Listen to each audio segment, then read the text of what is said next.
Sveiki malonūs Info TV žiūrovai, čia laida Raudona linija ir aš jos vedėjas Rydas Jasiulionis. Šiandien mes mėginsime brėžti raudoną liniją tarp meno ir propagandos. Gali būti, kad tai yra tik tai plonytė raudona linija, bet man regis ją svarbu brėžti, nes menas visada yra ir turėtų likti estetinio pasitenkinimo šaltiniu, o jokių būdų ne smegenų plovimo įrankių. Mūsų pašnekovai šiandien Dainius Radzevičius, Lietuvos kultūros ir meno tarybos narys. Sveiki gyvi, Dainiau. Taip pat Ramūnas Zilnys, Lietuvos ryto žurnalistas. Sveiki, Ramūnai. Sveiki. Ir Feliksas Kutka, roko muzikantas ir paramos fondo Unija 1219. Pirmininkas. Sveiki, Feliksas. Dainiau, gal pirmas klausimas jums. Lietuvoje žmonės mėgsta rusišką kultūrą, tai tradiciškai gal taip susiklostė, meną, serialus, muzikantus. Ar tai yra natūralus toksai pomėgis, ar jis yra kaip nors labai kryptingai mumise skatinamas?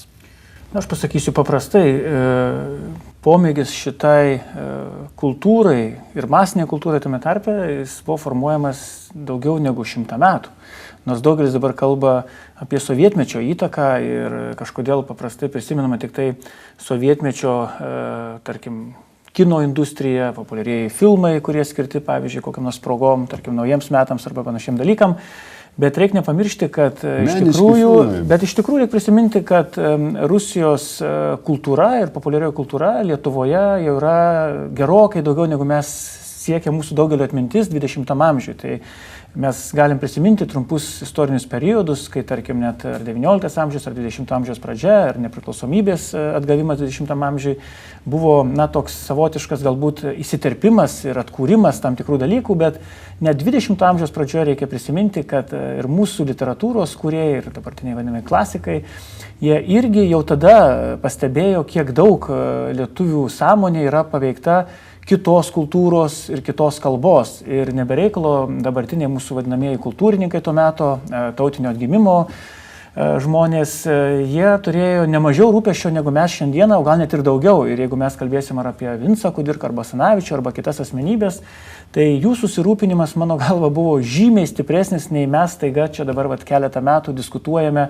kiek daug, tarkim, Rusijos Kremliaus, o ne Rusijos, bet Rusijos Kremliaus finansuojama, remiama kokia nors, pavyzdžiui, kultūra, propagandinė kultūra daro įtaką Lietuvai. Tuo metu, man atrodo, įtaka buvo ne ką mažesnė, galbūt kai kuriais atvejais ir didesnė. Ir aš sakyčiau, kad netgi dar, man atrodo, reikia svarbų dalyką paminėti, kuris, man atrodo, yra žiaurus, bet tuo pačiu turim pripažinti. Didžioji dalis Lietuvos žmonių šiandieną lietuvių kalbą moka daugmaž gerai, bet iš visų kitų užsienio kalbų vienintelė, kurią supranta, tai yra tik rusų. Tai reiškia, kad kultūra ir populiarioji, ir ne tik populiarioji yra prieinama mums tik tai dviems kalboms. Lietuvių arba rusų. Tai nėra nei blogai, nei gerai. Aš kalbu tiesiog apie didžiąją dalį Lietuvos gyventojų, jeigu jūs pažiūrėsite demografinę mūsų sudėtį ir aktyviausius tradicinės žiniasklaidos vartotojus, ir ne tik tradicinės televizijos, pavyzdžiui, arba kultūrinių kokių nors masinių renginių, tai, ką mes vadinam jaunimu šiandieną, vis dėlto aš drįsčiau pasakyti, kad jie gyvena šiek tiek jau kitokioj kultūriniai terpėj, maišytoj, bet žmonės, kuriems yra maždaug 30 su truputėliu ir daugiau, didžioji dauguma jų, ir tas ne aš žinau, ne aš sugalvojau, reiškia, tyrimai rodo, nemoka jokių kitų pasaulinių kalbų, kuriomis galėtų laisvai skaityti, pavyzdžiui, literatūrą, domėtis kinu, jau ką kalbėti apie kitas kultūros sritis, todėl kad net nacionalinės mūsų visuomenės transliuotojas guodžiasi, jog titruodami vakarų Europos klasiką nuolat praranda reitingus, nes žmonės skundžiasi, nesupranta mes kitų kalbų ir mums per sudėtinga suprasti, apie ką ten kalbama. Jeigu visi titruotų, tai galbūt žmonės išmoktų tų kalbų, žiūrėdami ne 1 metų tam reikės. Gerus filmus.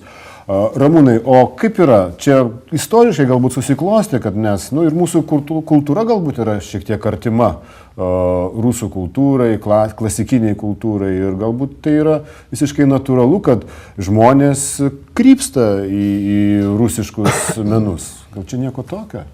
Jeigu mes kalbėsim apie popmenus ir apie daugybę Rusijos atlikėjų koncertų, kurie vyksta Lietuvoje, aš nesutinku, kad tai yra toks visiškai natūralus krypimas į tą pusę, kadangi turėjome periodų, tarkim, prieš keletą metų, kai tai buvo visiškai sustoję ir Lietuvoje, drąsiai galima sakyti, net ir pačius populiariausius Rusijos atlikėjus, jų koncertus Lietuvos gyventojai jau nebeėjo, nes jie galbūt gavo daug alternatyvos, pradėjo į Lietuvą atvykti daug garsių vakarų muzikos atlikėjų ir jiems kažkaip galbūt jau pasidarė net ir nebeįdomu tai žiūrėti ir tai klausyti. Tai, ką galėjo pasiūlyti Rusijos popžvaigždės. Šiuo metu mes matom visiškai kitokį atvejį, visiškai kitokią situaciją, kadangi turim, galiu drąsiai pasakyti, šiuo metu Lietuvoje kokius 3-4 kartus daugiau Rusijos popmuzikos žvaigždžių vizitų negu, tarkim, prieš 4 ar 5 metus. Ir tai vis gausėja, tai jau kartais darosi šiek tiek netgi tragikomiška, nes bus viena tokia diena vasario pabaigoje, kai maždaug 500 metrų atstumu dviejose didžiulėse Vilniaus salėse koncertuos 2 ryškios Rusijos popžvaigždės. Kaip jos pasidalins savo auditoriją, aš nežinau, bet iš tiesų tai yra masinis antplūdis šiuo metu.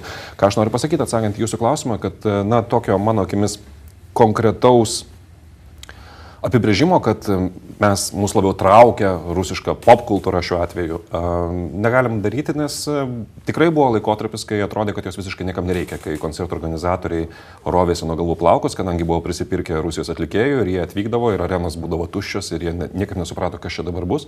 Buvo atšaukinėjami koncertai, buvo, kai buvo atsakoma jau net ir patiems populiariausiams, nuolat per rusiškus televizijos kanalus rodomiems atlikėjams, buvo sakoma, nepykit į Lietuvą, Latviją, Estiją, mes dabar jūsų galbūt nelabai norim kviesti, nes tiesiog nebėra auditorijos. Dabar mes matom visiškai atvirkščią dalyką.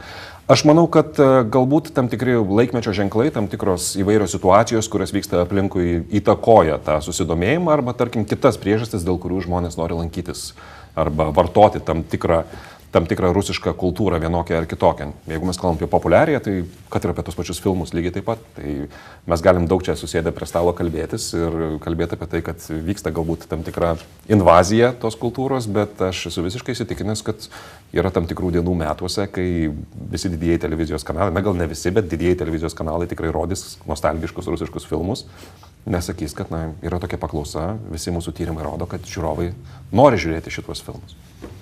Ir jūs paminėjote vasario pabaigą, ten irgi neatsitiktinai ir net tie koncertai būtent nutaikomi šalia vasario 16-osios? Taip, yra keletas datų per metus, kai tai prasidėjo, daug kas manė, kad tai yra sutapimai, nes taip yra kovo 11, yra vasario 16 ir kai kurios, be jokios abejonės, nostalgiškos sovietinės šventės. Tokios kaip taip, vasario 23 ir šiandien mes prie šito stalo galim pakalbėti, kad reikėtų turbūt paaiškinti labai trumpai žiūrovams, kad jie suvoktų, kaip tie koncertai vyksta. Tai nėra taip, kad atlikėjas pats nusprendžia, štai aš atsibudau ryte, pasižiūrėjau į sąrašą, nuvažiuosiu pats į Vilnių, išsinuomosiu salę ir ten padainuosiu. Ne.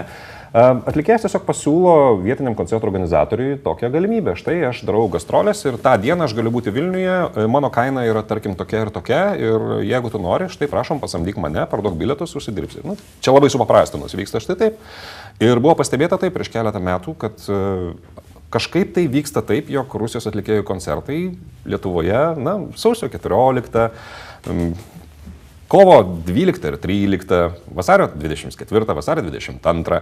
Feliksai, štai, ką sako Ramūnas, atrodo, kad galbūt yra tenais ir tikslingo tokio manipuliavimo, tam, kad tos žvaigždės atvažiuotų, užgoštų bent jau iš dalies mūsų šventės arba primintų apie senas sovietinės šventės, bet taip pat Ramūnas sako, kad atsirado vėl iš naujo paklausa, ar ne, auditorija vėl yra, tai galbūt jūs jaučiate kažkas, kas čia vyksta, kokia čia ta auditorija? Tiesiog reikia savo labai konkrečiai prisipažinti, kad vyksta natūralus informacinis karas ir tas karas vyksta visų frontų. Internetas, televizija, radijas, pajungti visi instrumentai, kurie gali pasiekti žmogaus ausį, protą ir panašiai. Aš tik tai tą galiu, kad aš automatiškai, kaip ir pačioj bet kokioje reklamai, produkto pardavimo ar panašiai, yra įdedamas dideli pinigai reklamą ir automatiškai tai paskatina bendrą susidomėjimą. Nieko naujo čia nėra. Galbūt ir dar politinė situacija, vėlgi, negalim šiais laikais, bet kiek be norėtume, kad kultūra būtų atskirta ir tik tai skirta ne politikai, vis tiek politiškai, tarkim, Tuminas buvo tiesiog režisierius iki tam tikro YouTube vaizdo. Viskas. Jau prarado visiškai, jau niekam neįdomu, koksai... Proputiniško to pasisakymą. Koksai jisai gražus ir geras režisierius ir nusipelnęs iš karto automatiškai politikai. Viskas. Naudojami visi visiškai būdai, kaip pasiekti ir kaip suaktyvinti ir visą kitą. Taip, siekime tvarkingai mūsų apjungti į tą, sakysim, jeigu Putinui buvo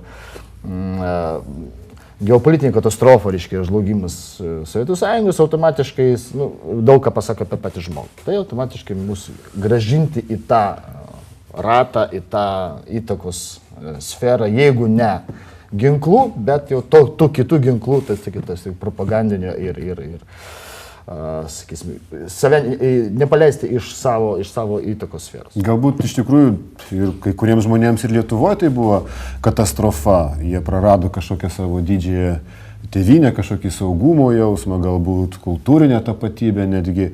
O štai dabar, jeigu iš tikrųjų ta auditorija didėja, Rusijos žvaigždžių, kurios čia atsiunčiamos atrodo kaip specialiai nutaikytomis datomis, tai galbūt, tai rodo, kad Lietuva irgi taip ir netapo jų kažkokią atramą arba jų tėvynę iki galo. Dainiau, kaip yra? Aš nesutikčiau, kad Lietuva netapo tėvynė tiem žmonėm, kurie čia gyvena ir kurie gyvena daugiau negu ten 10-15 metų. Ilgisi Sovietų Sąjungos. Tai čia turbūt turim kalbėti apie tą dalį, kuri galbūt ir susijusi su klausimu apie propagandą. Todėl, kad, žinot, kultūra ir menas, netgi ta pati pop kultūra, apie kurią minėjau, jinai iš principo, jeigu ne tie prieskoniai arba tie, reiškia, kaip čia, cheminiai elementai, kurie padaro iš natūralaus produkto, padaro tokio užkonservuotų produktų, prie kurio bandoma specialiai tave pripratinti ir įkišti tavo greta jo ir kokią nors žinutę, naratyvą, kitaip kalbant apie, pavyzdžiui, tą patį sovietinį laikotarpį. Tai iš tikrųjų tai yra ta plonytė linija, kuri ir skiria tiesiog meną nuo meno, kuris tarnauja kažkokiai ideologijai. Ir viena dalis iš tikrųjų yra ta, kad galbūt ta pasiūla dirbtinai formuojama, tai jau yra, reiškia, pinigais ar kažkokiu kitų būdų, tai jau yra svarbus elementas, bet matyt, kad tie, kas investuoja pinigais arba dėmesio, kad specialiai tam tikra žinutė būtų sukurta taip, kad įkišta į bet kokią tą kultūrą, turi akivaizdžiai tikslus, aš nesakyčiau, kad gražinti sovietmetį, nes turbūt negali to gražinti, bet viskas kalba yra matyti, kadangi menas susijęs su estetika, su jausmais, su kitais dalykais, tai yra sukurti tam tikrą jausmą. Ir čia akivaizdu, kad vyksta tai, ką minėjot, informacinis karas, kurio tikslas nepadaryti vieno ar kito konkretaus politinio veiksmo šiandieną, bet paruošti dirvą politiniam veiksmam ateityje. Tai už tai menas ir kultūra pajungta tokiam elementui, jinai turbūt, tai ir žiauriai skamba, bet tai yra turbūt lengviausia, geriausia ir efektyviausia priemonė, todėl kad jinai leidžia, kas tai labai svarbu, dažnai netgi nebūti nuostolinga, net jeigu nepavyksta politiniai tikslai. Ir tai, ką kolega užsiminė, bet kuris koncertas, kadangi dar pajungiamas ir verslas, ir visi šiuolaikiniai vadybiniai ir marketinginiai triukai, net jeigu ta politinė propagandinė žinutė šiandieną nepadarys didelio efekto ir tiesioginės naudos, tai tie, kas sukūrė tokį mechanizmą, bent jau finansinių nuostolių nepatirs. Ir už tai aš sakyčiau, kad visai antraeilis dalykas yra tų žmonių jausmai. Man asmeniškai atrodo, kad tie, kas užsiema propagandą, jiems nusispjauti į tikrų žmonių jausmus, į tikrų žmonių gyvenimus. Gerai, konkrečiai imam. Dima Bilanas, Ramūnai, sakėt, kad jis nėra joks politinis kultūros veikėjas. Jisai tiesiog neblogas dainininkas, ar ne? Na, jis tikrai padarus vokalistas pakankamai. Šiaip tai yra toksai pavyzdys, kai aš manau, būtent čia ir gali būti galbūt šioks toks sutapimas ir nesėkmė, kad ta vasario 23 čia pasipainėjo. Nes jame kažko išvelgti propagandos įrankis Kremliaus. Tiek pat, kiek bet kuris atlikėjas, kuris tarptautinėje arenoje kažką tai veikia ir kažkiek tai yra matomas ir yra pasakęs, kad kaip ir jam yra, nėra nepriimtinos prezidento Vladimiro Putino idėjos, tai tiek pat jis ir yra įrankis. Yra daug ryškesnių. Aš sunkiai įsivaizduoju, kad Lietuvoje dabar koncertuotų grupė Liubė arba Olegas Gazmanovas. Taip, Gazmanovas jau atrodo non grata, bet galbūt tai ir yra toks tikslus, būtent Lietuvai pritaikytas veiksmas atsiųsti čia Rusijos žvaigždę, kuris nėra ypatingai. Aš manau, kad reikia politiškas. žiūrėti į platesnį paveikslą. Žiūrėkit, kas darosi. Vaikštai po miestą, vartai interneto portalus, matai reklaminius skydelius, matai reklaminius plakatus. Štai 1, 2, 3, 4, 15 Rusijos žvaigždė ir visos jos čia koncertuoja ir čia vyksta vienas renginys po kito. Tada netyčia pasižiūri, kad Londone įvyko Miss Sovietų Sąjungos konkursas, kuriame kažkodėl dalyvauja populiariausias ir geriausiai apmokamas Lietuvos atlikėjas ir gali atrodyti, kad tai nedidelis labai renginukas, kuriame dalyvauja kelios merginos iš Lietuvos, Latvijos, Estijos, toks paprastas kažkoks tai klube, taip toliau, bet tada žiūri, kad ten atvažiuoja kelios labai ryškios ir irgi labai brangiai apmokamos Rusijos žvaigždės ir supranti, kad ten yra tikrai nemažas biudžetas ir kad tikrai kažkas rūpinasi, o ne kažkoks būrelis rusų emigrantų Londone darantis kažkokį tai ramų vakarėlį. Tada paskaitai antraštę iš rusiškos žiniasklaidos, kaip yra renkama svajonių komanda, kaip dabar atrodytų Sovietų Sąjungos krepšinio rinktinė. O tada dar pasižiūri, kad rusiškas kanalas dirbantis Lietuvoje ruošia labai nepigų muzikinį projektą, kuriame varžysis 3 Baltijos šalių jauni talentingi atlikėjai ir bus renkamas iš jų pats geriausias. Projektas vyksta rusų kalba, akivaizdu, kad investicija yra didelė, juos visus reikia atvežti, pamaitinti, nufilmuoti, studijos, taip toliau, dalyvaus tikriausiai ir pora Rusijos žvaigždžių, visiškai nebejoju. Ir tai yra siunčiamos 2 žinutės. Viena žinutė yra paprasta, tarkim, kaip ir su tuo televizijos projektu, kad, žinot, o šiaip tai jūs patys tai niekur nepasidarėt, 3 Baltijos šalių kažkokių tokių buvo, kažkada toksai bandymas, prieš 11-12 metų buvo toks projektas, bet šiaip tai, o štai mes atėjom, duosim jums gerus prizus, priviliosim gerai žinomus atlikėjus, aš pats žinau, kad mažiausiai tuzinas atlikėjų Lietuvos žinomų yra prisipažinę privačiai, kad jie yra gavę pakvietimus dalyvauti tame projekte, dauguma atsisakė. Ir štai prašom, mes galim padaryti kai ką, ko jūs patys nepasidaro, daug geriau negu jūs. Tai vyks rusiško kanalo eteryje, visas laidos vedimas vyks rusų kalba. Tai viena didelė auditorija. Didelė auditorija, vilionės ir tiems patiems dainininkams, jūs galbūt prasikirsit kelią į šiaip nuostabią Rusijos rinką, kuri jūs turėtų labai vilioti, nes Lietuvoje iš muzikos pragyventi nėra taip jau ir lengva.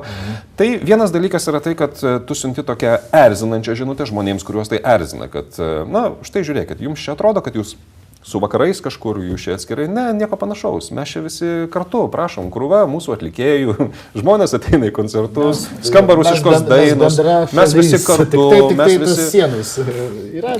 Feliksai, jūs suprantat žmonės, atlikėjus, kurie pasirašo į tokius projektus? Juk jiems pažadami tikrai svarbus dalykai, auditorija. Gal dėl pinigų. Apie tai, kokia subtili schema naudojama Kremliui siekiant čia Lietuvoje sukurti savo palankų informacinį ir kultūrinį foną po nedidelės pertraukėlės.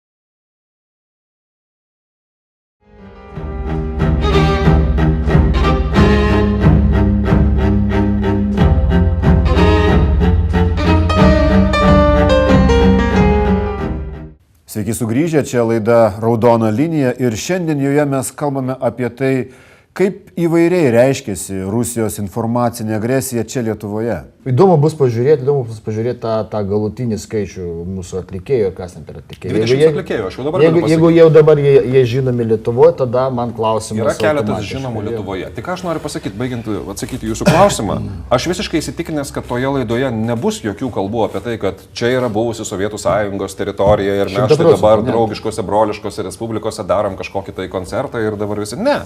Kaip ir koncertuose tų atlikėjų, kurie koncertuoja Vilniui. Aš ėjau į keletą specialiai žinodamas, kad na, ten gali kažkas tokio nuskambėti. Nes aš atsimenu, kokiais 2000-aisiais, 2001-aisiais būdavo kiekvienam koncerte nuo scenos, kad štai dabar reikia vizas gauti į jūsų šalį, kaip buvo nuostabu, kai mūsų gintarinėme Pabaltyje mes galėdavom atvažiuoti ir palisėti ir taip toliau. Taip toliau. Dabar jie taip nebešneka ir jie tikrai viskas praeina gana nekaltai daugumą atvejų. Nėra jokių kažkokių pareiškimų politinių nuo scenos, nes jie žino, kad jiems gali išjungti elektrą, jeigu jie pradės kalbėti kažką tokio, kas natūralu visiškai. Jeigu tu pradėsi tikrai įžeidinėti valstybės, tarkim, valstybingumą, kurioje tu koncertuoji, tai būtų visiškai nenormalu.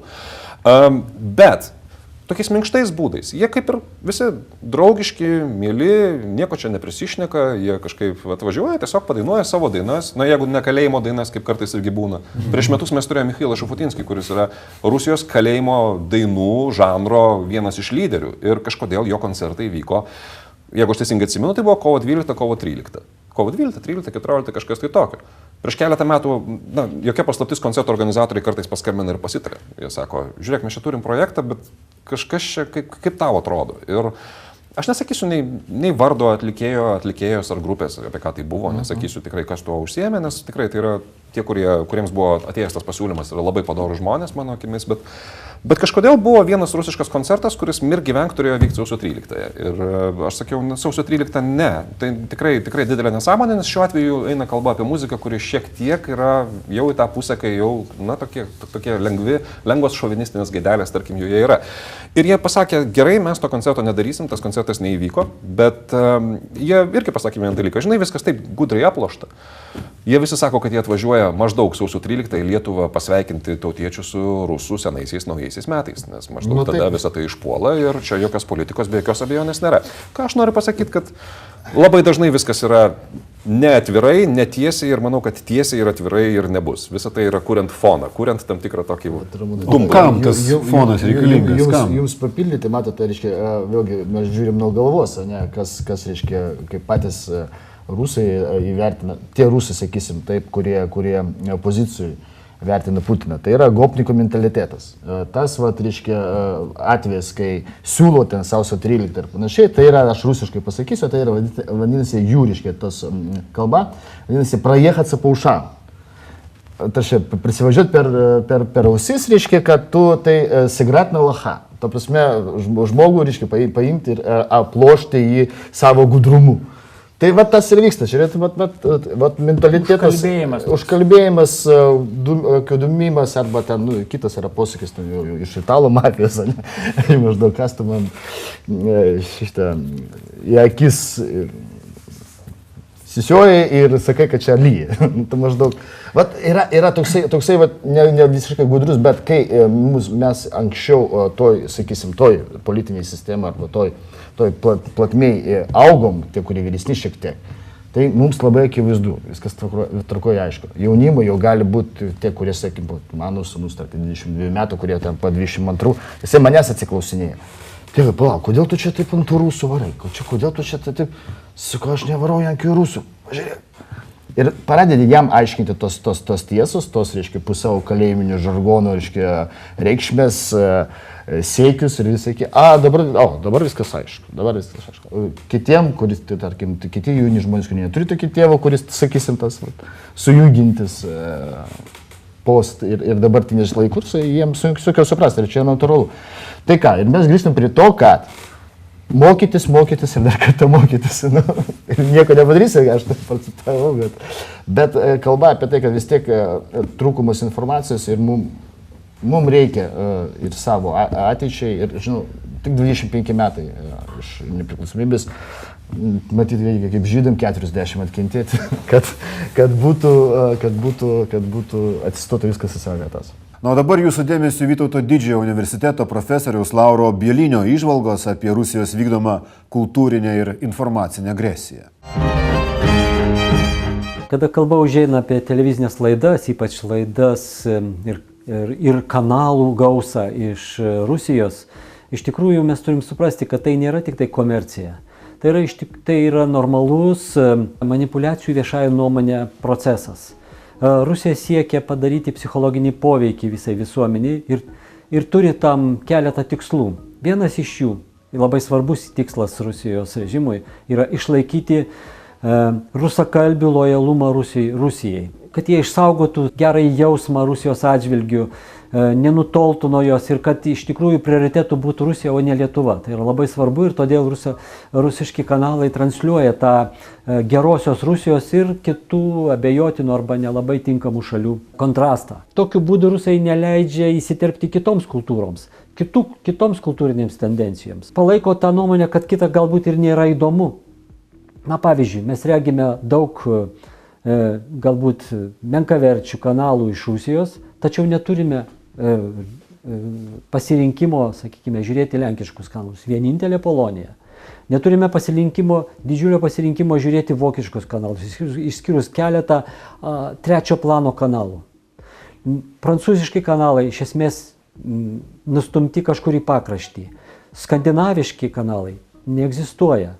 Mes nematome netgi latviškų kanalų, nebent pasienyje galėtų žmonės pasienyje su Latvijais galėtų pasiekti. Tai yra, mes neturime realaus vaizdo ir supratimo, kas rodoma, kas vyksta, kaip gyvena kultūriškai, politiškai, socialiai gyvena šalia esančios šalys. Dar daugiau. Netgi tokie kanalai, kurie tarsi atstovauja Europą, sakykime, Euronews, verčiami į rusų kalbą, bet ne į lietuvių. Ir tokiu būdu ir čia netgi Euronews'e mes dėl aplaidumo, o galbūt dėl kažkokių finansinių problemų, mes vėlgi stumiami į rusiškosios kultūros erdvę. Sveiki sugrįžę, čia laida Raudona linija ir šiandien joje mes kalbame apie tai, kaip įvairiai reiškiasi Rusijos informacinė agresija čia Lietuvoje. Na gerai, jeigu mes jau kaip ir konstatavome, kad kryptingai vyksta tie koncertai, tos gastrolės nutaikytos į tam tikras dienas, vadinasi, yra tam tikra politika, tarkim, tiesiai šviesiai informacinio karo politika vykdoma prieš mus, tai galbūt mes turėtumėm adekvačiai atitinkamai ir reaguoti. Pavyzdžiui, Ukrainoje yra draudžiami kai kurie atlikėjai iš Rusijos, jiems tiesiog draudžiama atvykti. Ten draudžiami net ir konkretus aktoriai ir jų filmai, man atrodo, yra cenzuruojami. Ten koks nors Depardieu jau per ukrainietiškus kanalus filmų su juo tu nepamatysi. Tai galbūt mums reikia irgi dalyvauti tame informacinėme kare ir gintis kažkaip aktyviai. Aš, kai kalbam apie informacinius karus, aš vis dėlto mėgstu truputėlį kitą terminą vartoti, informacinį saugumą. Tiksliau sakant, nuolat gintis ir kariauti kultūros, meno srityje, man atrodo, yra šiek tiek neproduktyvu. Aišku, tai dažniausiai daroma jau iš nevilties, turbūt, kai jau iš tikrųjų, matai, kad nebeišeina, reiškia, kitaip apsiginti, tai kartais išjungti yra lengviau, reiškia, sklindančius blogus signalus, bet aš drįsčiau sakyti, kad Lietuvoje, bent jau Lietuvoje konkrečiai, tai mes tikrai pakankamai turim gerą atsaką, kurdami daug gerų dalykų pas save čia. Aš drąsiai galiu pasakyti, kad Lietuvos žurnalistika, pavyzdžiui, ir žiniasklaida yra ne tai, kad kartais, iš principų yra geresnė negu Rusijoje, pavyzdžiui, gretima valstybė arba Baltarusijoje, todėl kad ten yra iš esmės didžioji žiniasklaida, yra tiesiog propagandos įrankis, kurie aklai vykdo valdžios užduotis nusitaikyti kažkokius taikinius, kažką pulti, kažką girti. Lietuvoje mes seniai tokios tikrai nebeturim ir mes turim visiškai aiškę atsvarą. Šiuo metu žmonės renkasi, žiūri tą pačią rusišką produkciją, pavyzdžiui, prekybos centre pasižiūri naujausi filmai, tai yra vien rusiška produkcija ir žmonės renkasi, nes ten gerai padaryta, kokybiškai, viską, pramoga gera, neblogai siužetai parašyti ir jie štai techniškai kokybiškai. Atkreipsiu dėmesį, mes kai kalbam apie kultūros meno kokybę, aš iš vis žodį kokybę irgi šiek tiek atsargiai vartočiau, kai kalbam apie kultūrą ir meną. Vartojimai toksai lengvas žiūralas, geras. Estetinė galbūt prasme kažkokia vizualinė techninė gyventa tai, bet aš vis dėlto norėčiau, kad mes kultūros meno apskritai su žodžiu kokybė mažiau šiek tiek siestume, nes profesionalus menas, neprofesionalus mėgėjų, pop menas, jisai labai migruoja iš tų kategorijų ir tai, kas kažkada buvo pop, dabar yra klasika. Arba reiškia, galim kaip norim dėlioti. Aš tiesiog sakyčiau, atskirčiau truputėlį, kad kultūra ir menas, kuris iš tikrųjų tokiu tapo tik dėl to, kad tai forma įlietas, koks nors, reiškia, kitoks tikslas, koks nors politinių grupuočių, nežinau, verslo grupuočių, yra vienoje kategorijoje ir kultūra ir menas, kuris sukurtas iš tikrųjų žmonėms teikti estetinį pasitenkinimą, yra šiek tiek kita kategorija. Bet paprasti, normalūs visi žmonės galva guldau. Daugeliu atveju ir nesupras to skirtumo, ir nesuvoks, ir kartais praeina šimtmečiai, kol mes suprantame, jog kažkas, kas buvo kažkada sukurta, buvo kažkieno tiesiog užsakymų. Todėl aš, Ridai, vis dėlto akcentuočiau kitą dalyką. Aš akcentuočiau ne pavojų, reiškia, iš išorės pajungtą, bet manyčiau, mums reikia kalbėti apie savo vidinę sveikatą, savo visuomenės, demokratijos. Ir aš manau, mūsų stiprybė yra vis dėlto, skirtingai, pavyzdžiui, nuimsim gretimos Rusijos, kad ten yra labai uždara šalis, labai stipriai jie riboja galimybę įeiti kitoms kultūroms, jie labai filtruoja, jie atsirenka iš vakarų aktorius, kokius atsivežti savo muzikos grupės, žurnalistus, tai yra, jie yra uždara šalis. Tik tai jie labai eksportuoja save. Mes esame atvira šalis ir mes, man atrodo, šiek tiek esam apsileidę, nes mes dar nesam, formaliai sienų nėra su Europos Sąjunga, bet aš sakyčiau, mentališkai mes dar esam labai uždari. Mes bijom pabėgėlių, atbėgėlių, imigrantų, europietiško verslo, mes bijom, kad žemės kokį lopinėlį koks nors Olandas nusipirks prie ežero ir sutvarkys pakrantę ir džiaugsis jie.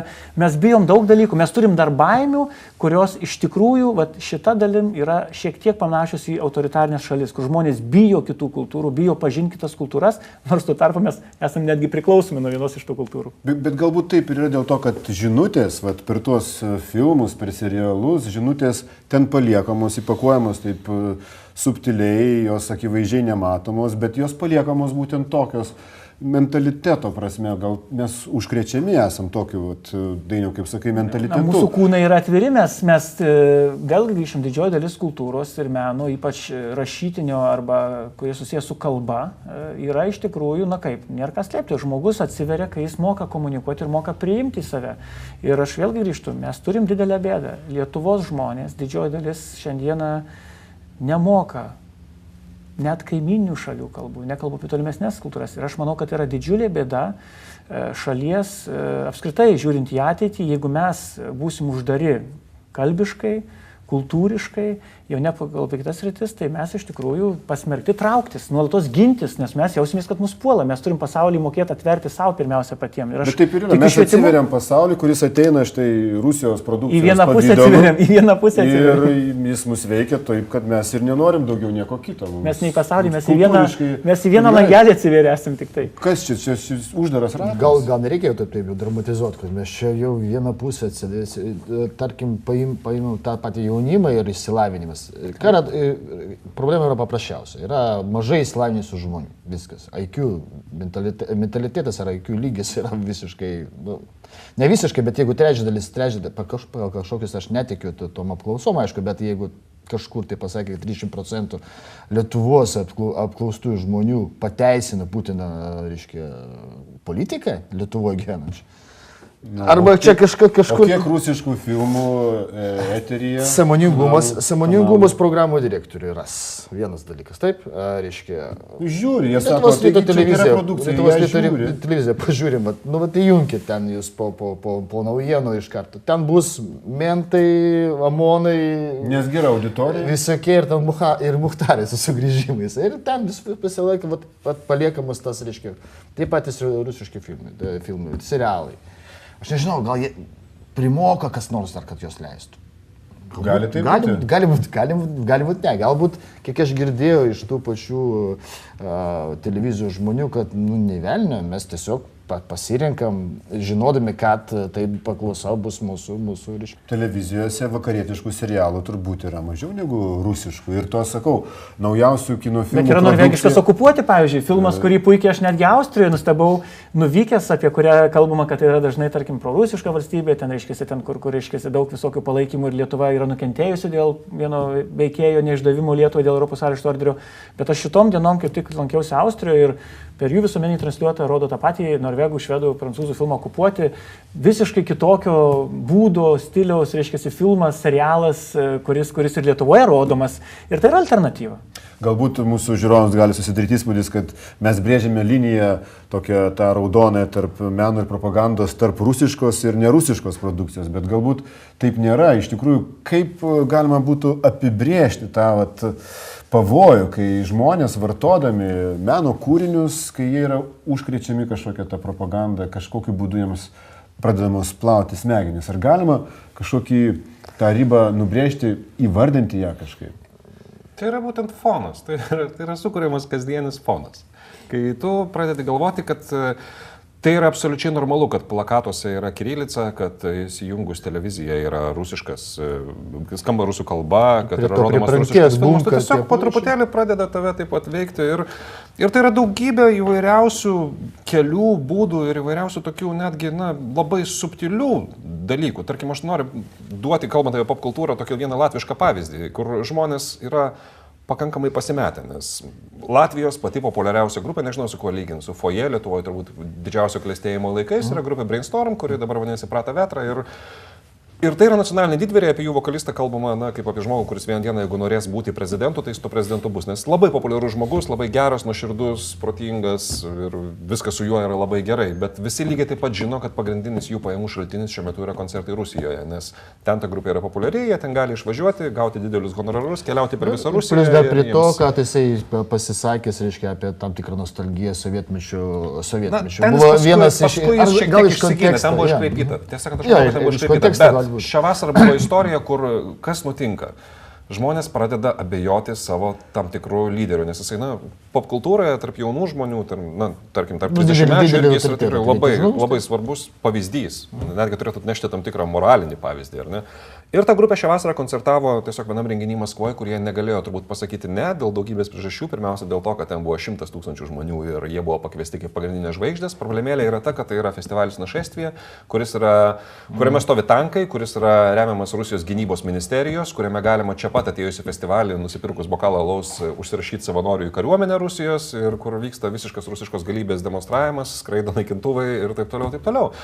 Ir Latvijoje dabar yra labai daug klausimų. Ką jiems tada reikėjo daryti? Jie, tarp kitko, irgi ten 3 dienas svarstė, kaip čia dabar pasiaiškinti, kodėl mes ten grojom, paskui vėl kažką tai ten kalbėjo apie tai, kad atskirkim meną nuo politikos, kur visi supranta, kad, šiuo atveju visi supranta, kad Latvių grupė, kuri yra Latvijos tam tikras popmuzikos simbolis, pasikviesti į tokį renginį Maskvoje ir kai jie ant scenos tarp rusiškų tankų dainuoja, atsistoja, tai nėra atsitiktinumas, tokių atsitiktinumų nebūna. Ką tada daryti? Vat visiškai neaišku. Lietuvoje mes turim atlikėjų, kurie ten yra kviečiami. Mes turim Lietuvoje Liną Orlovą, kuri ten nuolat koncertuoja. Tarp kitko yra pasakęs Gerimas Budraitis, kuris ambasadoje Rusijoje metų dirbo, jis sakė, o žinote, Lina Orlova yra vienas iš nedaugelio mūsų ginklų, kuriuos mes čia turime Maskvoje, nes mes galim surengti jos koncertą, jie ateis teisingi Maskvos žmonės, ateis menininkai, ateis literatai, mes jiems galim parodyti, kad štai pas mus yra įdomi kultūra, mes galim parodyti, kad mes turim ką parodyti ir taip toliau. Bet atvirai kalbant, net ir jį Lietuvoje stengiasi labai daug nepasakoti, kad jinai važinėja Rusiją koncertuoti, nes čia truputėlį irgi prisibijo, kaip čia bus sureaguota į tai. Taip, kad ką aš noriu pasakyti, gal nereikia kartais perlenkti lasdos, tai yra labai komplikuotas klausimas. Tu gali važiuoti į, tarkim, priešininko aikštelę, ar ne, ir ten bandyti mušti įvartį. Lina Orlova nuvažiuoja į Rusijos gilumą, dainuoja lietuviškai, daugiau negu pusę koncerto ir žmonės klausosi. Žmonės atmintinai, aš esu matęs įrašų, kur 1000 rusų dainuoja atmintinai dainą Lijo, nes jie kažkaip išmokė ją. Tai aš manau, kad tai yra neįtikėtinas nuostabus dalykas iš šitos mažos šalies. Reikia manyti, kad galbūt tie rusai nelaikys Lietuvos vienu iš didžiausių savo priešų. Taip, tai yra štai toksai reikalas, bet šiaip tai yra labai daugiabriaunė problema. Apie tai, kokia subtili schema naudojama Kremliui siekiant čia Lietuvoje sukurti savo palankų informacinį ir kultūrinį foną po nedidelės pertraukėlės.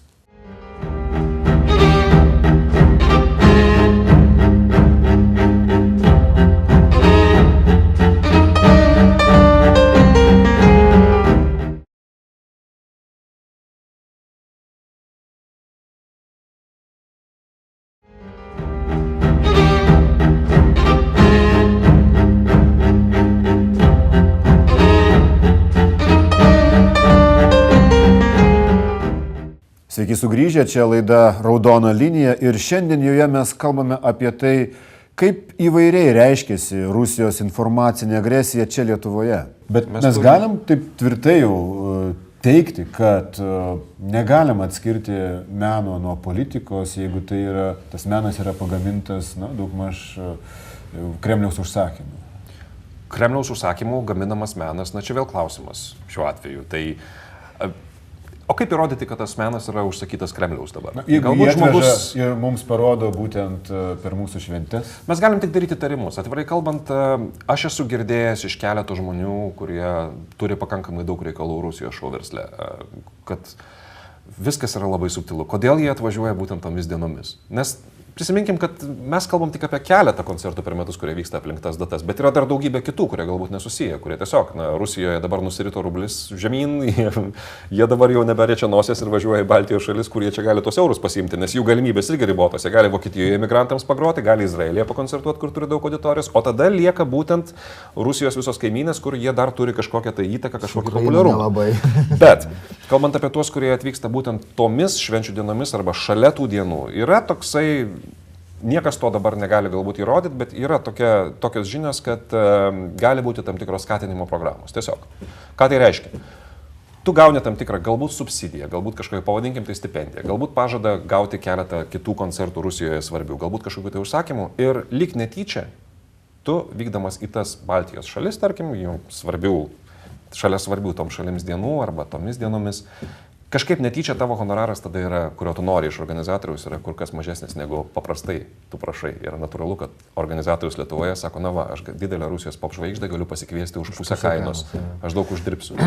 Bet pasiūlymas galbūt galioja, na, netyčia jis gali atvykti būtent tada.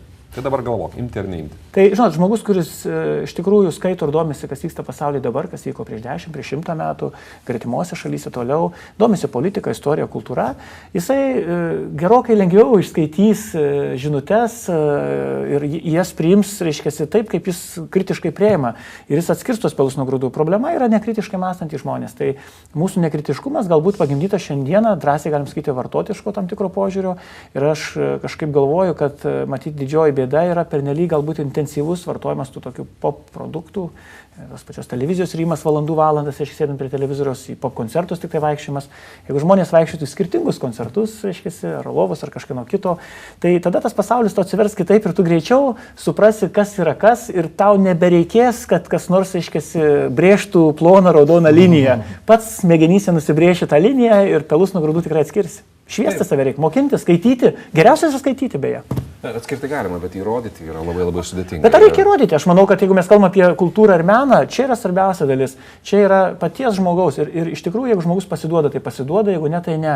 Ir aš vis tiek netikiu, kad gali ar tankais, ar įstatymais, ar kažkuo stabdyti būtent šitos srities poveikį. Aš vis tiek galvoju, kad pats žmogus tikrai didžiai dalim gali. Ir aš manyčiau, kad Lietuvoje mes turim galvoti vis dar ir apie mūsų nacionalinės kultūros, pasaulio kultūros pažinimą, švietimo, reiškia, sistemos pertvarkymą.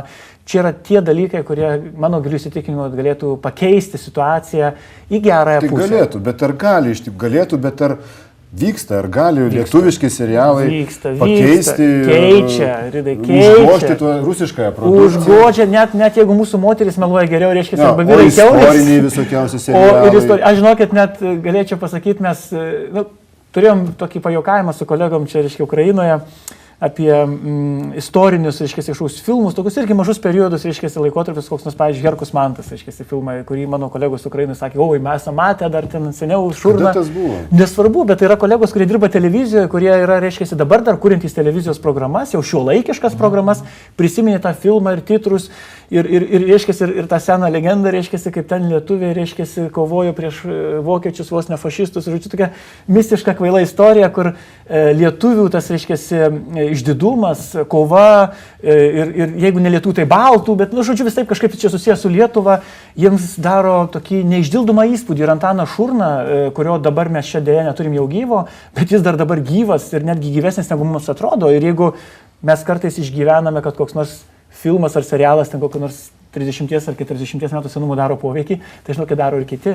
Ir aš tikrai drįstu pasakyti, kad mes kartais nuvertinam mūsų poveikį istoriją.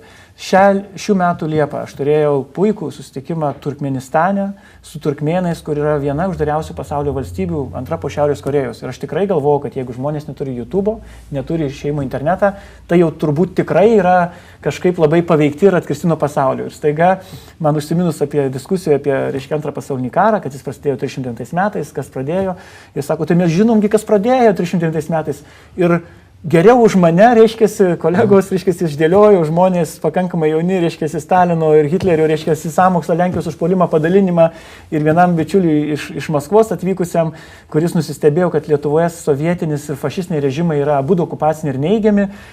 Man net žodžio nepasakius, sako, o ką, nebuvo Baltijos šalių okupacijos, o ką, nebuvo sustarimo tarp, reiškia, Ribbentrop-Molotovo. Ir aš tokiom akim žiūriu, galvoju, viešpatie, tai mes išgyvenam, kad lietuviai paveikti kažkokios propagandos, o Turkmenistane, reiškia, žmonės uždaroj valstybėje pasirodo, turi visas galimybės, jeigu labai nori, domėtis istoriją, pažinimu pasaulio ir pažinti net jeigu nėra interneto. Tai pas mus turbūt ne visi jaunuoliai yra tinkami mokykloje mokami ir jeigu jie pasižiūri serialą, rusišką serialą apie tuos laikus, tai jie susidaro įspūdį, kad ne, kad tik tai fašistai inicijavo tą antrąjį pasaulinį karą, o rusai gerai gynėsi. Išsilavinimas, viskas. Išsilavinimas ir aš taip galvoju, kad tai nėra kažkokia tai ilgalaikė perspektyva.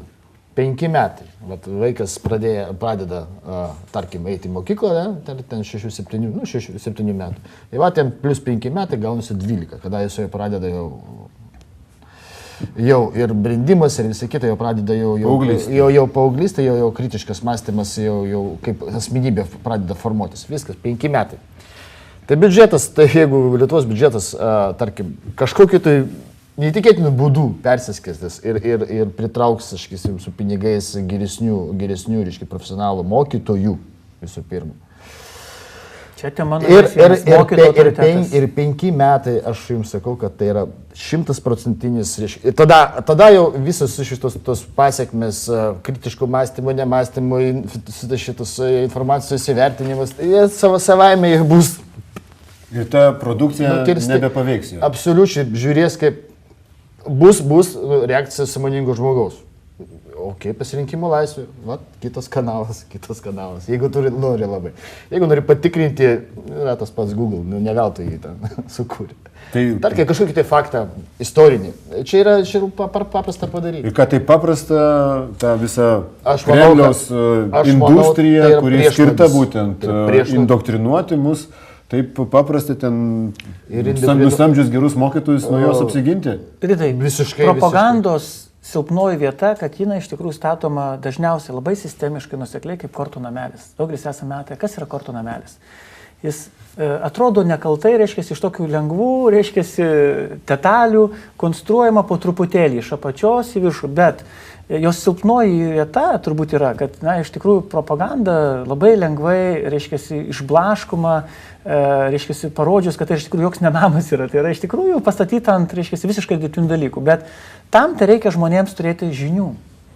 Ir kai tu žinai, kaip tai veikia, kaip taip statoma, tai puikiai supranti, kad užtenka ištraukti tą, reiškia, melo detalę, melo dalį, pasakyti, kas yra kas, savo pradžioj, po to, reiškia, tiem kitiem, na, galų gale, jeigu kaip pavyzdys yra pop koncertas ir mano kolegos, reiškia, visai puikiai pasakė, jeigu kas nors sugalvotų pop koncerte suplakti kultūrą su kokia nors, reiškia, šovinistinė idėja, tai, na, paprastas pilietis gali mažiausiai apsukęs išeiti, gali nušvilpti, gali išjungti elektrą. Jeigu jūs bilietus jau nusipirko. Žinot, čia aš pasakysiu, žmonės visą laiką turi reakcijos ir mes negalim priešpastatyti ar bilietus, ar ten kažką sakyti. Žmonės laik turi pasirinkimą. Ir man niekas nerodys, kad propagandai negali atsilaikyti, reiškia, nes čia yra tiesiog kažkas, kas nupirkta pinigais. Dabar madinga sakyti, kad, pavyzdžiui, kur nors investuojama $100 milijonų ir mes jau turim pasiduoti. Aš nesutinku. Kultūra, menas, istorija, savo identitetas yra neįkainojamas dalykas, kurį gali kas nori bombarduoti, bet, reiškia, jis nenuperkamas už pinigus. Atkreipsiu dėmesį. Už pinigus. Dėja, bet nenuperkami dalykai tokie. Na, lyg ir priėjom tą momentą, kai galim brėžti ribą, ar ne, tai yra išsilavinimas, kokybiškas išsilavinimas, įvairių šaltinių naudojimas, įvairių kultūrų pažymą. Ir čia turbūt šito vietoj turim pasakyti žodį apie rusų kultūrą, apie klasikinę rusų kultūrą, ar ne, kad mes kovodami su Kremliaus propaganda dabar 21 amžiuje, na, nenuskurdintume savęs, ar ne, ir nenubrauktume viso to, kas yra sukurta Rusijoje. Gink Dieve. Kol jinai Rusija kažkokiais tai būdais buvo Europos dalis, ką siekė Petras I, ne, su kultūra, menu taip pat ir su technologijomis, sėmėsi iš Europos. Tada viskas tvarkojo, bet kas, tarkim, aš prieš imtis tokius kultūros, tarkim, šansono, kuris šiaip iš tikrųjų prancūzų yra išradimas šanson ir tokia adaptacija rusiškam variante, atsiprašau, ne, aš tokios, čia aš nepriimu, gal kažkam tai priimtina. Tai ir tiek ir atsakymų. Taip, pasirinkimo laisvė. Daugiau žinot, daugiau. Galima žiūrėti kokį Michalkovo filmą, galima žiūrėti kokį Tarkovskio dar filmą, ne? Galima žiūrėti ir nežinau. Viską galima žiūrėti.